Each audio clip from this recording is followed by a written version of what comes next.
This is Make it plain. Make it plain. MIP With Masamela Matfumo. Mark Thompson. Make it plain. Get woke. Once again, it's time for our weekly segment, Thursday Kos, with the founder of the largest online progressive community, dailykos.com, the founder of Civics with a Q, the polling firm, and the host of The Brief, the ever-popular podcast. Markos joins us once again. Hey, buddy, how are you? Doing good. How are you doing? I'm good. So we were just chatting before we started the show, trying to figure out what the surprise is about Tucker's text message. And it seems to be one in particular, although I doubt, they probably just throwing us this one. There might be some worse than this. There were rumors that he had, he was making disparaging comments about other people in the workplace, maybe even Rupert. They probably just don't want us to see those right now. So I'm not even convinced this is the only one. The dude probably has just had diarrhea of the mouth. Yeah, there's a bunch of that in that lawsuit that were redacted. And I was just saying to Markos, anybody who's had any, even minimal experience in the corporate world, there's a point when the corporate attorneys come in and just say, you can't do this anymore. Yeah. Or else you're going to be paying out a lot more money. Yep. So here it is in all of its glory.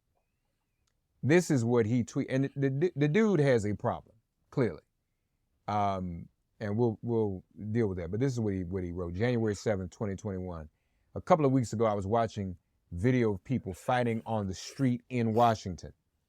A group of Trump guys surrounded an Antifa kid and started pounding the living shit out of him. It was 3 against 1, at least. Jumping a guy like that is dishonorable, obviously. And then he makes this very interesting statement. It's not how white men fight. Yet suddenly I found myself rooting for the mob against the man, hoping they'd hit him harder, kill him. I really wanted them to hurt the kid. I could taste it. That's kind of sick. Then somewhere deep in my brain, an alarm went off. This isn't good for me. I'm becoming something I don't want to be. The Antifa creep is a human being. Much as I despise what he says and does, much as I'm sure I'd hate him personally if I knew him, I shouldn't gloat over his suffering.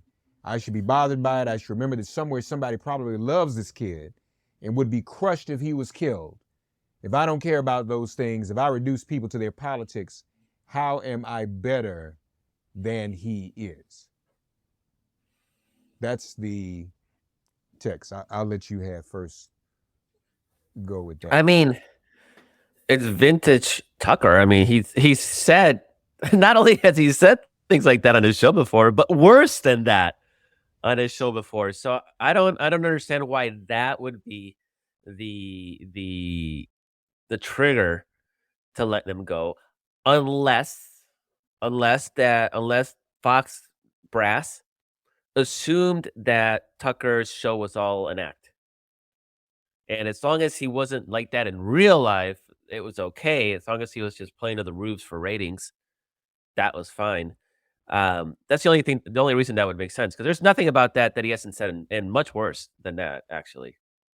This alarm, according to the New York Times, this specific text, and like I said, I doubt that it's the only one that alarmed them, but they were alarmed. This is right before the Dominion litigation. I guess they were on their way into court. Honestly, I've never looked at who's on their board either. So we don't know what those people are into and how they may have been impacted if this had gotten out. What part of the world? That might be something interesting. I don't know if anybody's ever bothered to look at that. It might be something to look at. But this did it. And then he's gone. This is not how white men fight. A friend pointed out that's partially true, because normally in our history, they just hang us, lynch us, and burn us to death and castrate us. So maybe that's what he meant. Maybe that's what they should have done.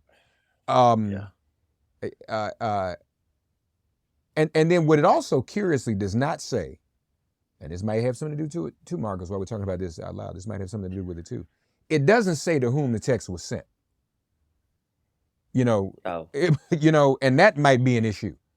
Like maybe that went to someone that definitely does not want it to be known that they're communicating with him in that way. Because okay. then the question becomes, with a guy like that, because see, litigiousness is litigiousness. You release that. And then Tucker says, well, wait a minute, I And want to there's defend workplace myself. harassment. I want to let you all know who I sent it to and what their response was. Mhm. There's no telling who that was on that board or any place else in the corporation. I'm sorry, go ahead. Right.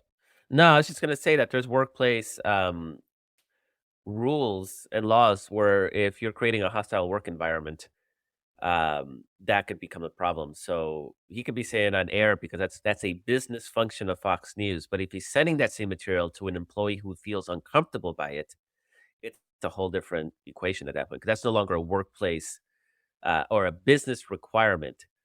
Right. And so, just to be very crass example, a porn studio can have sexually explicit video because that's the function, that's a business function. But if an employee of that same studio sexually harassed a secretary or another employee, that would be a problem because that's no longer a business function.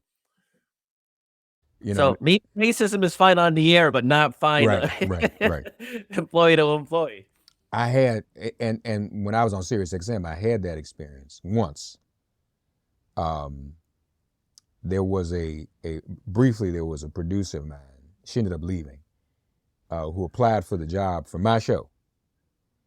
And turns out she was a Black Republican. And I refer to Black Republicans on the air as Uncle Toms, right? So she files something with the company, right? She did get hired. She got hired, but we didn't know. Nobody knew. She just applied as a producer. And I mean, of course, people with different political ideologies still want to work as producers, so, whatever. Yeah. And when the science just, all right, well, we'll still deal with as long as but then she began to have problems with the direction of the show and conversations on the air. And so I asked her, not on air one day, are you a Black Republican? Which technically is not a pejorative term. She was Black and she was, maybe I should just ask she was a Republican. So she reported me and said I called her an Uncle Tom, but I didn't. I asked her if she was a Black Republican. Mm-hmm. And then she said, well, he calls Black Republicans Uncle Toms. So she felt as if I was calling her an Uncle Tom simply by asking her if she was Black Republican, even though I never used the word Uncle Tom. And unfortunately for her, the HR people and the lawyers come in and we're in this room.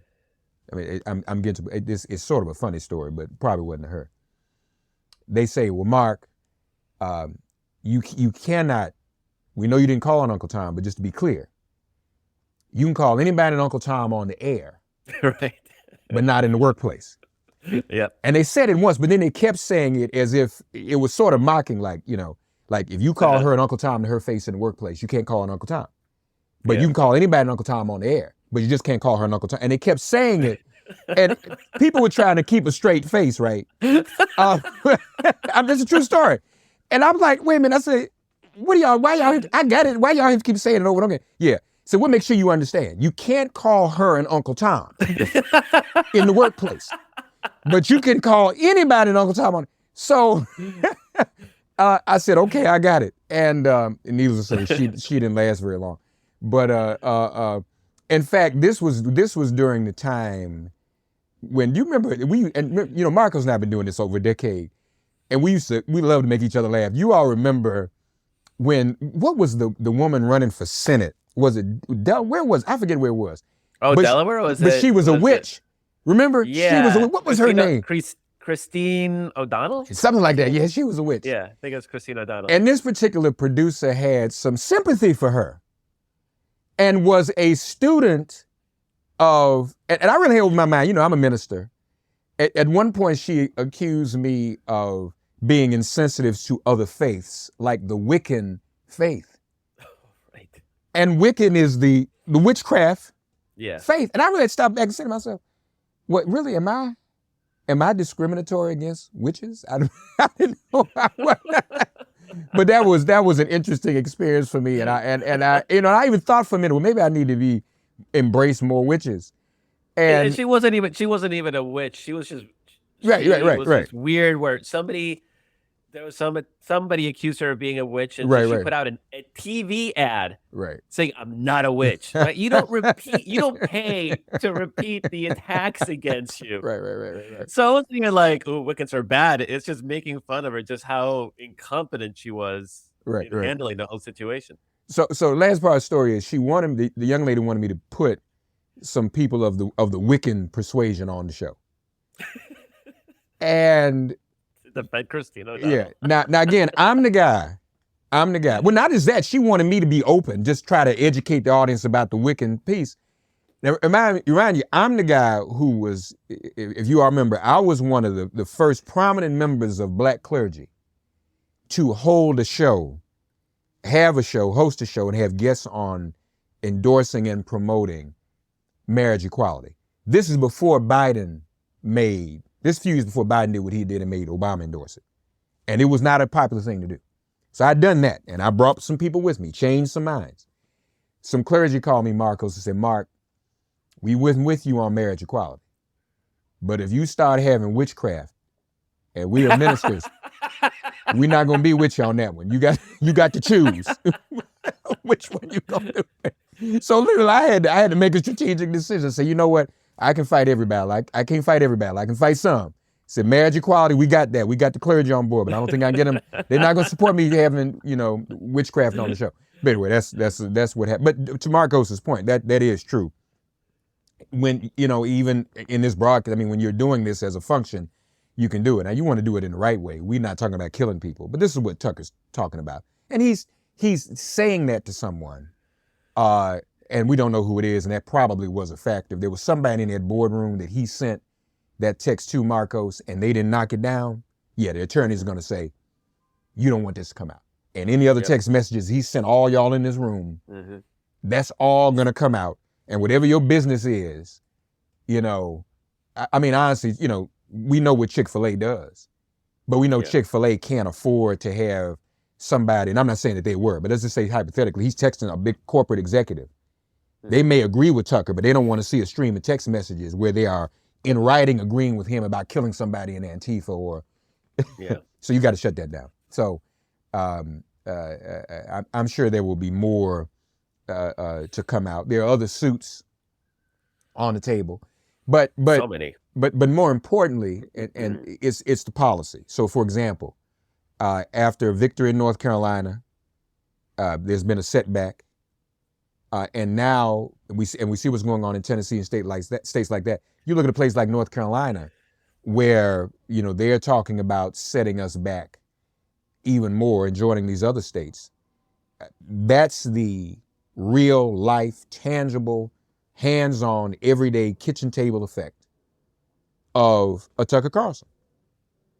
Yeah, and North Carolina is one of those places that's really frustrating because we had a liberal Supreme Court that had been really pushing back against, the partisan gerrymandering, against the efforts to eliminate abortion, and Republicans through the ballot box won a majority of that Supreme Court, and this is just a function of we managed to beat back the tide in Wisconsin, and a lot of good things are going to happen, but it did not happen in North Carolina, and so what that means is that the previous court had ruled the districts to be illegally gerrymandering. It's one of the worst gerrymanders.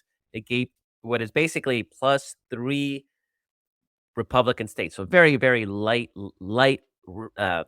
lean red state, gave them super majorities in both chambers of the legislature. And now they're going to they've already decided today or yesterday, they announced that they're going to be using that supermajority to ban abortion in the state of North Carolina. North Carolina is actually one of the sort of outposts in that whole region because, Florida's now banned it. Georgia has banned it.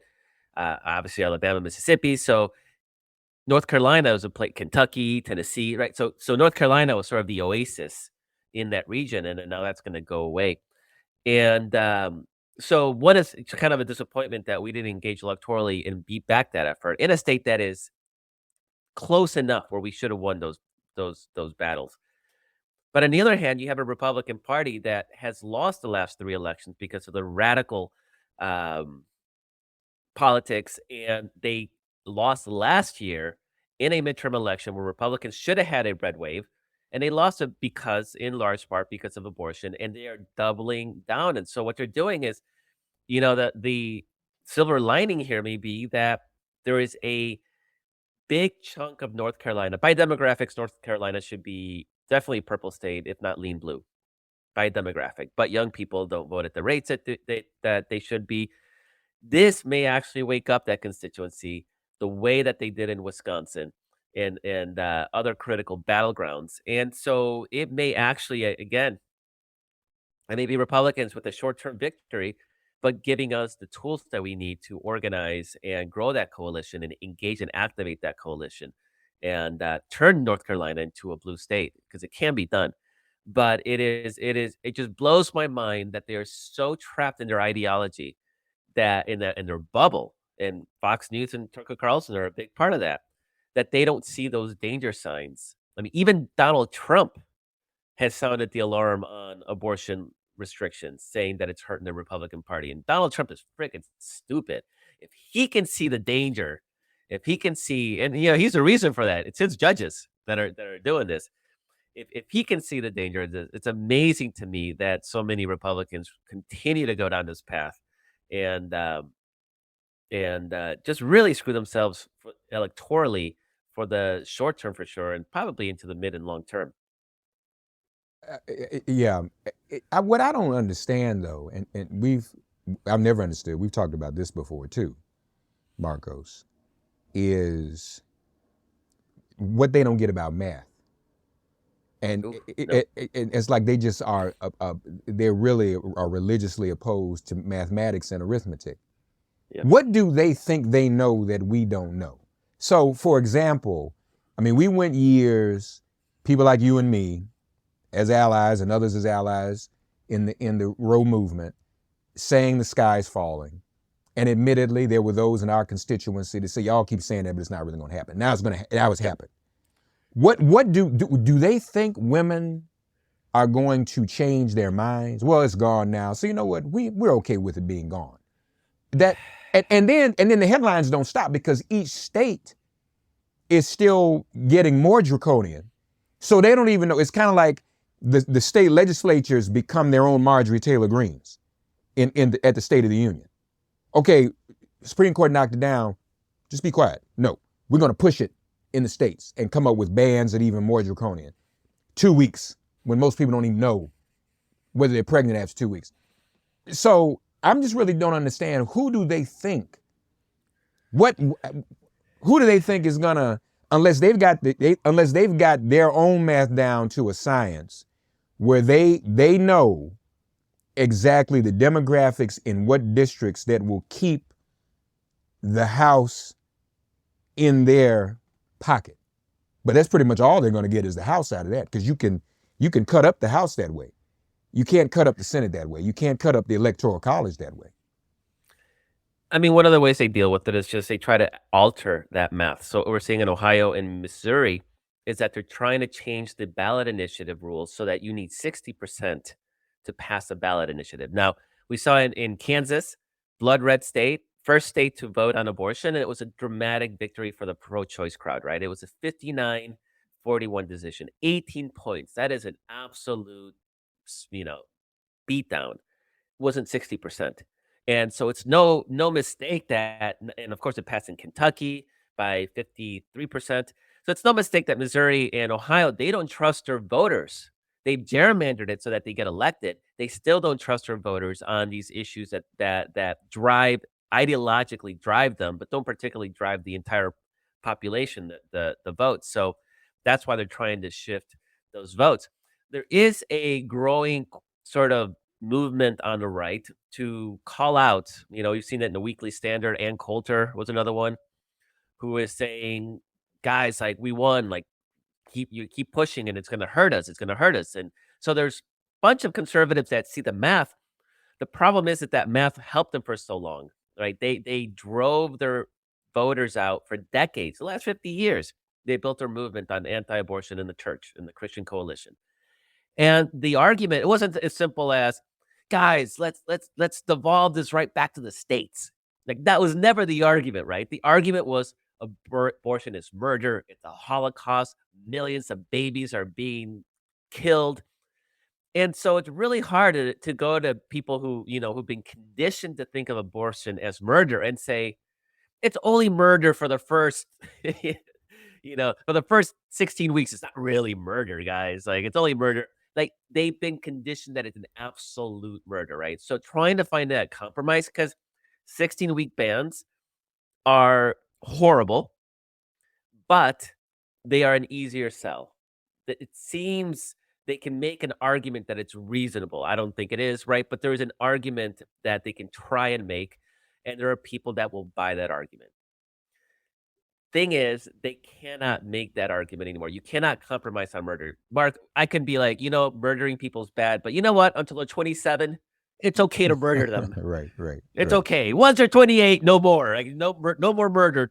No, you can't make that argument. Murder's murder. So once you've established that as your core ideology, your core philosophy, your core morality, how do you compromise? So you have more, like you said, like Republicans who know how to do math, who know how to count, who looked at the election results, and they're realizing that the abortion issue isn't going anywhere. It's only going to multiply. I mean, it's magnifying. We're organizing around this issue. We're getting young people to vote.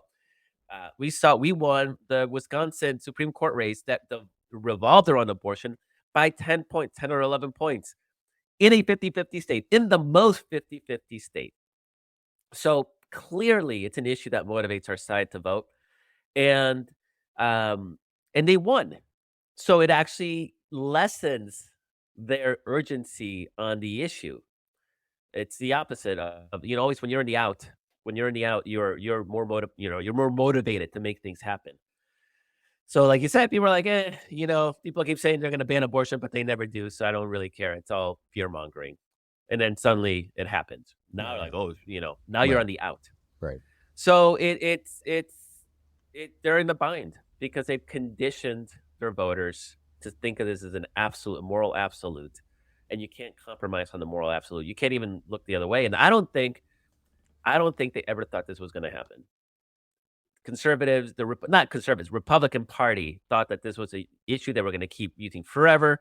The Supreme Court could keep chip away a week here, a week there, parental consent here. They thought they could just, keep nipping at the edges, but keep the issue alive electorally. And so this has been an absolute disaster for them. It's a disaster for women. It's a disaster for all of us, but it's also politically, it's a disaster for them. Yeah. Well, it hopefully remains a disaster, and we're going to continue to capitalize on it. The debt limit. Janet Yellen says by June 1st, we could be defaulting, the United States could be defaulting on its bills.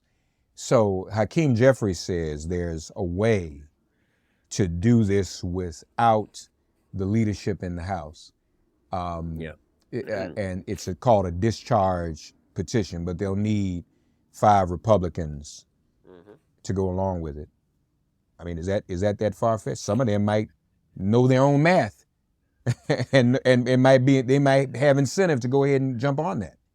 I think there's, if I remember correctly, and I could be off by one or two, but I think there's 18 Republicans that are in Biden districts. Now, there was an article in Politico a couple of days ago that these Republicans were whining that Joe Biden has not reached out to them, and it was a weird. It's a weird argument. They voted lockstep with leadership every step of the way. Literally every vote they voted with leadership. There's no indication that they'll split. Now, this is a place where clearly blaming them for cuts on popular programs, on abortion, I think most of those 18 will be gone. I don't see, when I look at the districts and when I look at the math, it's not looking good for them. That's why I am confident that the House will be Democratic after next year, in a way that I can't say about the Senate. But the House looks really, really good for us. There's reasons that Democrats don't hold those seats, mostly because we underperformed in California and New York for a little different reasons, but mostly because there was no urgency. California is they're both very solidly Democratic states. So it was harder to get them out as opposed to states where people were actually threatened. So can we get 5 of those? It's going to be a good question. I mean, some of those real marginal types, maybe maybe not in a +8 Biden district, but maybe those in a +2, +3. If the nation defaults, it'll be on them, 100% on them, and they will be dead candidates walking. I mean, they're not getting reelected. If they join with Democrats, they have a good campaign ad to say, "Oh, they're so bipartisan and they saved the country and they bucked their party." I mean, it would be good politics for them. They may still lose, but they actually have a chance of surviving. And so the question is, are they more afraid of their own leadership, or are they more afraid of the voters? And there's also a scenario because Mitch McConnell, House Speaker of the House, Kevin McCarthy, said that he will not compromise on. He promised that to the Freedom Caucus on the spending cuts. He promised no backing down. He could do a wink, wink with some of these, Republicans and give them an out, give them a quiet out, saying he's not going to go after them if they back the Democrats. But they're going to get attacked by Marjorie Taylor Greene and all the the Trump people, and so they're in a bit of a no-win situation. You do need 5 of them, and so I don't know. I don't know what they're more afraid of. I don't know if they're more afraid of tanking the global economy or if they're more afraid of Donald Trump. In fact, I probably do know the answer. I mean, I don't know if we can count on them. Yeah. Because they are all, I mean, we see the Republican Party walking off a cliff because of Donald Trump. Right. He's right. led them 3 straight losing elections, and he still can't quit them. Amazing. And the problem, Mark, too, is that a lot of them don't care, right? Republicans want that destruction. They don't believe in these. They're nihilist. They are a nihilist party, and they don't believe in democracy. They don't believe in functioning institutions. Yeah, right. For them, this is great. They want everything to stop and shut down. Right, just defund. And they get mad at us for saying defund the police, but they want to defund everything, the government, nothing to function. Literally, yeah, everything. Insane. DailyKos.com, civicswithaq.com, the podcast, The Brief, wherever you get your podcasts. Thanks, Markos. Thank you so much. Have a great weekend.